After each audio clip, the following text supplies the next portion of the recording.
What up? Kind of quality episode 14, 15. Let me turn away the video screen so I can't see myself and get self-conscious. It's been a while. I haven't done this in a long time. I don't know. I've been trying to find a way to innovate podcasts. Everybody and their fucking mom is a podcast, especially being more involved in the comedy world. Everybody has a podcast. Everybody has a podcast, but there's a lot on my mind. And so instead of feeling like I just had to do it every week, I have a lot of shit some ideas I want to work out or whatever. But doing more 1 minute podcasts are doing pretty well. I'm going to break that apart. I'm trying to work on this Berlin video right now. I need to catch my breath. I just said a lot of words in a lot of time without breathing. But yeah, I'm trying to write this Berlin video essay right now. And it's because the idea is I want to talk about authenticity. I want to talk about being real. And a lot of being real is, I've noticed like becoming more real, and I'm trying to get rid of all the bullshit in my life. That's one thing that I've been working on is if there's any character flaws, any personality flaws, any mental flaws, I want to get rid of that. I want to fix it. My biggest problem when I was like 18, 19 was ego. I was so self-obsessed. I was always looking in the mirror, popping my pimples, fucking like looking at my hair, being self-conscious, taking a picture in the rear view mirror of my camera to see if I was balding, and then like not believing the rear view camera, so flip it around to the front camera that's stronger, and then taking a picture with the flash on at this angle, trying to get the best quality image, then analyzing the picture and trying to see, am I balding? Like am I fucking and that was like my number one problem. And it was very obvious. If you're self-conscious or insecure, like it's fucking obvious. You don't think it is because you're kind of delusional. If you're insecure, you think people are always thinking about the way you look. You get kind of delusional of the world and how people are perceiving you. Like he probably thinks, but that guy's not. He thinks he's bigger than me. I probably got a bigger dick than him. If that mentality is makes you so delusional. So I've been trying to humble myself more recently, and it's tough. Like it's tough to even talk about this shit because I'm literally signed to a modeling agency. I know it's just because I'm racially ambiguous and stuff, and they want mixed models right now, and I'm 6'2". That's it. Like I look fucking weird. I look like an ape, I know, but I'm a model, so people must see something in me. I work for Nike, and so I was for the 6 months before that job, I was working on humbling myself, not caring about the way I look, not thinking I'm the shit all the time. It's especially with comedy too, because the two things don't coexist at all. There's no model comedians. And so learning how to be funnier, because I'm on stage all the time, it's like you can't have any sort of ego. You can't put yourself above the audience at all. So one trick I do, which is so easy because people don't expect it, because I look cocky, I kind of do. Always being on stage and having people perceive you and judge you kind of understand how people think of you. They think I'm cocky. So when I say shit like, yeah, I'm stupid, I dropped out of college to do YouTube, like I'm fucking stupid, easy laugh. Easy fucking, or like, yeah, I'm dumb. I'm kind of dumb. People call me a fuckboy, and I go into my fuckboy material. Like as long as I just put myself down, people think it's funny because they don't expect it. And also it's just like, we feel like we could laugh with you. You don't really connect with anyone unless your interaction is pure, So my analogy is like, I went into this nightclub in Berlin called Berghain. It's this, to be honest, it's a gay fetish nightclub. Well, it's now evolved. It's not purely gay, but that's how it started. A gay fetish nightclub where people dress in all black and all coats. And when they go in, they take off their coats and they're just wearing a bra with like spikes in it. Dudes are wearing like these short shorts. There's fat bitches and stuff, but everyone's kind of being themselves. It's just like this accepting vibe. You get in there and it's like everyone's just walking around, like in their underwear and these black clothes, and no one has flashy shit on. You can't get in if you're wearing Nike or Gucci. Like there's no brands, no labels. It's just you're yourself. And I'm standing there for the first time I'm in a nightclub. I didn't feel like I was in a competition with anyone. I was just like there to have fun. It was like a communal experience. It felt like the socialism version of partying. Whereas in America, it's like capitalist party. You order the bottle service and the most expensive bottle comes. A girl with big titties and a bra that's shooting out fucking confetti walks over handing you this overpriced Costco vodka, $600 for a $15 bottle of vodka. It's all about flexing, like which girl's twerking the most, who has the most ass out, who's the loudest, who's the most famous, who has the most expensive section, who's throwing the most money at the strippers. It's a competition in America when you party. But this club in Berghain is just really accepting, and it's exclusive as fuck. You go up to the bouncer and like he'll just look at you, get a sense of your vibe, your energy, and go no, wave him away. And I saw like people, Berlin regulars, these German people who were like, all right, let's try to go to Berghain this night. They walk in, no. And they're like, all right, another rejection. Me, I got in. I was with this pretty girl, a model I met at Nike in LA. And she had all this like goth outfit. She had this cool hair. She's like dark skinned black. There's not a lot of dark skinned black people. So when we went walking up, it's like, all right, these two are like, at first they asked how old we were. She's 26, I'm 21. They look me up and down. They say the bouncers are like judging us. I don't know how to do German. And then they talk privately like, it's fine. And they ask me, let me see your ID. And I hand over my ID to the German bouncer. And immediately I know I got in. I don't know why, just like, it's so vibey and energy, fucking yoga type shit. Like I hand him the ID and I could tell by the way he's just like facing me that he's going to let me in. So I feel confident. He looks at the ID like, go in. One of the a fan, I think he's on Patreon, maybe not. He was telling me about the whole process of getting in. Like you have to act like they have all this emphasis on the underground. Berlin is kind of traditional, even though it's hipster, but there's such a focus on the underground. And so when you walk in, it's not like you can't act like you're going to another tourist destination. You have to act like it's just another night of Berghain, another night of clubbing. I'm going to be here probably all weekend. Some people are there for 17, 18 hours straight, yo. And so the example, I went on this like 5-minute tangent. The example is like I told my German cousin, Maurice, I told him that I got into the club.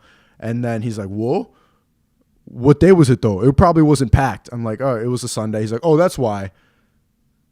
Like it's like, oh, that's why you got in.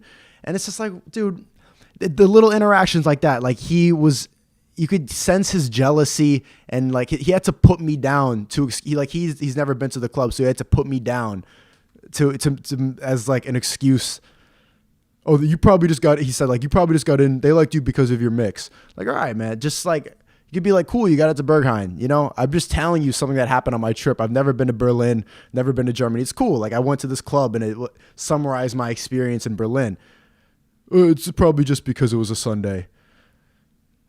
And so I'm trying to get rid of all of that competitiveness, that like I need to be better than you. I need to put myself above you. You ever have friends where you tell them your achievements and your accomplishments and they're like, oh yeah, I got an A on that paper. It's like, dude, chill. I was like telling this guy about how my friends from high school that I hadn't seen in years, I'm telling him like, yeah, like YouTube's my job now. He's like, yeah, I just started a record label. And bro, like, okay, all right. This is not a competition. It's not me versus you. We should be helping each other. It's like the biggest difference I've noticed in Europe that doesn't really exist in America. And so yeah, I'm trying to humble myself more. I don't want to have any bullshit attached. I don't want to have any like ingenuine interactions with people. Passive aggressiveness and just, what I've never understood was people like who were like, hi, that's so great to see you. Wow, you look great. Oh, I hate that bitch. Like even dudes do that. Even dudes would be like, oh yeah, what's up, homie? Yeah, dap you up. You good? You good? Man, he's fucking stupid. Look at his fucking shoes.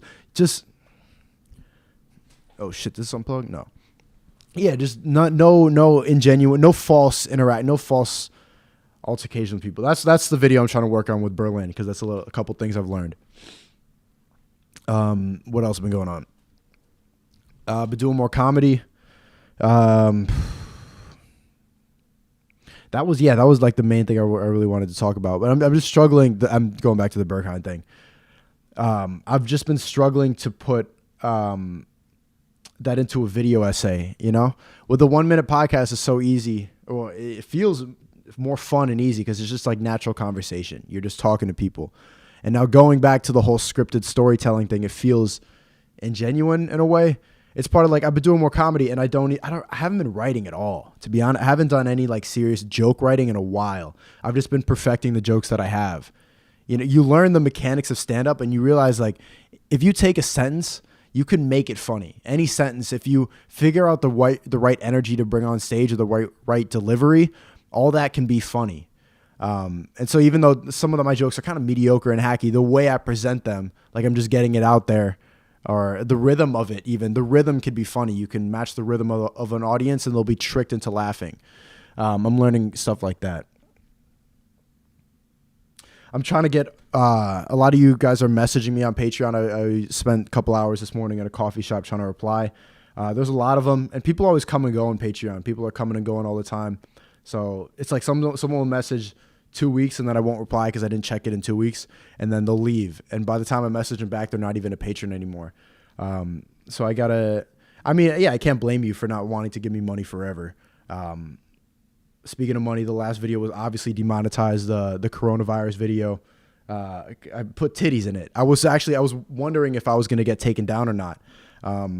It's up still. It has quite a bit of views. And one thing you might not know is like when a video on YouTube gets demonetized, it's not going to get recommended to the same amount of people. But luckily, like this video already has like the most amount of views I've had in 12 hours, like in the first 12 hours from my last 10, passing the last 2 1-minute podcasts. Those videos are doing really fucking well, man. Even with it got demonetized. Well, I don't know if it got demonetized. One trick that I did was I turned monetization off so that YouTube's system would never get the chance to demonetize it. Maybe it worked. I just moved to Harlem. I moved to Harlem. It's uptown Manhattan, if you don't know New York. And that's I was living in Long Island for the past 2 years. And Long Island shit. It's a fucking shitty place. Nobody in New York City considers it relevant besides like some people from Queens and Brooklyn. For the most part, like when you say New York, you think New York City. Long Island is east of that. It's east of Queens, like 20 minutes out. It's ugly. It's run down. There's not a lot happening there. It's just like, it's like a shittier suburbs. Like it's just like crowded suburbs, you know? Like if the halfway point between suburbs and city, there's too many people in such a shitty, ugly place, but they're there because they're close to New York City. And a lot of them just want to stay there. I don't understand that by people who live in Long Island. Like they know how shitty it is, but they just like, yeah, but I just don't know anything else. I'm just going to stay here. I can't understand that at all. Let me see if my camera's still running. Yeah, it is. I don't understand that mentality. But Harlem is great. I like being in New York City. My whole life has changed. I have this little studio apartment. I'm paying like $1,600. It's all I need, man. I'm really happy here. But my stove and my fridge are like 15 feet from my bed. My desk is there. I got a little bathroom, a rug, and that's it. And a little closet. I have everything you need, like everything that one person would need in a house. But it's not that small. It's pretty good. I'm happy with it. I could live here for a couple years happily. Eventually, I want to move to the East Village, or maybe just anywhere in the Village. If you don't know, that's like downtown Manhattan. Not all the way downtown, but it's like the east side. It's the lower part. It's more trendy and hip, and there's more like bars, and it's more New Yorky. That's where they lived in Friends. I'm trying to explain New York to people who don't know. It's like, yeah, the people in Friends, they lived in a Greenwich Village apartment. Eventually. But right now, I like being in Harlem. Harlem is it's mostly black. It's like 80% black, I would say. The census, I looked it up, it says 66, but where I am, like I'm way uptown. It's like all black. White people around here are like leprechauns, you know? You don't expect them. It's weird because it's weird being in a place where white people are the minority. But actually, no, the town, I lived in Uniondale, Long Island that's where I was before for 2 years. That was also like mostly Central American, a lot of Spanish people. I've lived in the hood for a while now. It doesn't feel like it because I don't live in the projects and I make money, but I've been living in what people consider the hood. Uniondale, New York, and now Harlem. The Harlem's getting better. It used to be worse. I'm telling people now, like Uber drivers and shit, and older relatives, like, yeah, I just moved to Harlem. They're like, Harlem? Jeez. Harlem? It's fine. It's okay. It's not like it was in the 90s. Like late at night, you'll see cops just like parked up on the street with the sirens going. So they're just like, it's like scaring people away. I don't feel scared here. I like it. I'm a big, there's a lot of culture. There's a lot of history here. I thought I'd be spending more time in downtown Manhattan, but I've just been staying here, like going to coffee shops around here. You might see, if you're from Harlem, like, give me a wave. Don't follow me home, please. I don't want people to know where I live. The coronavirus, man. I don't know if I'm nervous about it. I don't think I'm not nervous about the coronavirus. I don't really care. I'm doing a radio show tonight. I'm doing some open mics tonight. I don't know. First, I feel like I want to be more nervous than I am. I don't know. I might wear a mask. I've always wanted to be that Asian guy wearing the mask, so I think I'll put it on anyway. Yeah, man. I don't know. I think people are over exaggerating this thing. I don't think it's as big a deal as people make it out to be. I hope it blows over because I just moved here. I just moved to New York City and I can't enjoy it. Want to live? This is like one of my childhood dreams is to get an apartment like this in Manhattan and just be on my own, have my own space. And I finally did it. And now I can't even go outside. Everyone's with a mask on as soon as I get here. Asians are bringing it to everywhere. We're bringing the coronavirus to every neighborhood. As soon as the Asians pull up, my bad. Nah, but sucks. I hope this thing blows over. I saw this movie Contagion last night. Bunch of famous actors were in it. It was like Matt Damon, Jude Law. Just what you don't care. It was this movie about a virus. It's pretty much predicting the coronavirus front to back. I always wanted to see this movie, like, because I heard it was pretty good, but you kind of get the idea of the plot just from the trailer and the title of the movie. You kind of know what's going to happen. There wasn't any twists and turns in the plot at all. It's like a 2-hour movie with a lot of characters, but they predicted it front to back. It started in China from the bats. Like literally the last scene in the movie is showing like a bat traveling and like eating a pig or like biting a pig or something. And then humans eat the pig. It was predicting it. Exactly what happened. And it even spread the same way. At one point in the movie, there's like 80,000 people infected and 3% are dying, which is exactly what the coronavirus is like now. I honestly think it's just going to kill old people. I had the swine flu. I had H1N1 and I was fine. I was sick for 3 days and then I wasn't sick, right? Like the flu kills the same amount of people, doesn't it? If they called it the flu, would people still be bugging out about it if they just called it the regular flu? I don't understand what the difference is. Like, what is the difference between the coronavirus and the flu? I'm mad, like, I'm asking you this, but someone might know the answer. Let me know in the fucking comment. Let me know in the comments below. This is a weird, just talking alone. I need to have someone to talk to rather than just talking to the camera. Yeah, I talked about everything I wanted to talk about in 45 minutes and like 15 minutes. So we'll cut it off there. Thanks for watching. That's kind of quality, whatever. Peace, man. Dudes, everyone.